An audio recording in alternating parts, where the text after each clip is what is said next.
We are going to go over down payment assistance program, which is DPA program, which is a little bit tricky.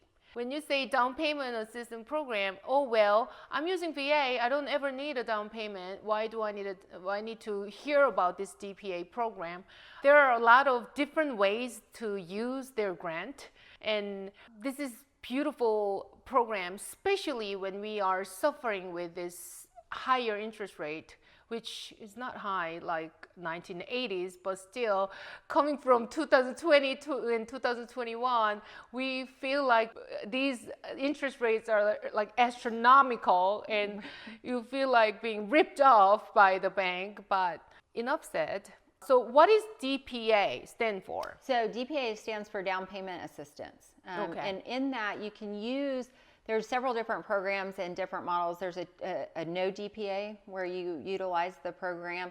You go through the program, you take their first time home buyers class, and you can actually get a lower interest rate and not get a grant, not get any money from them. And so a lot of people, if they qualify for it, it's a cheaper program, way better interest rate. Today, for example, I had a veteran that for the same money that the seller was paying, they could get a 6.75 rate, but because they qualified for the no DPA, which they're not borrowing any money from the program, so there's nothing to be paid back, but they're going to go through the program, they're going to take the first time home buyers class.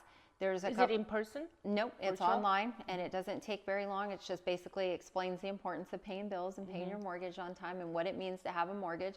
I think every first-time home buyer should take it anyways.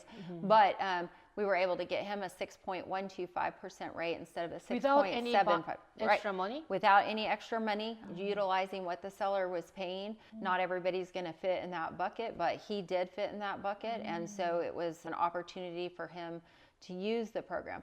Now, most people utilize the down payment assistance program because they need the funds. They need the money for down payment and or closing costs. And so back in 2020, we used down payment assistance programs for veterans. Even though they didn't need down payment, we could use that money because sellers weren't paying closing costs. That you helped me. Yeah. That was it. Yeah. So if they didn't have the funds to have their, to pay their own closing costs, we were able to use the grant to pay closing costs. And then because they were VA, they didn't have a down payment.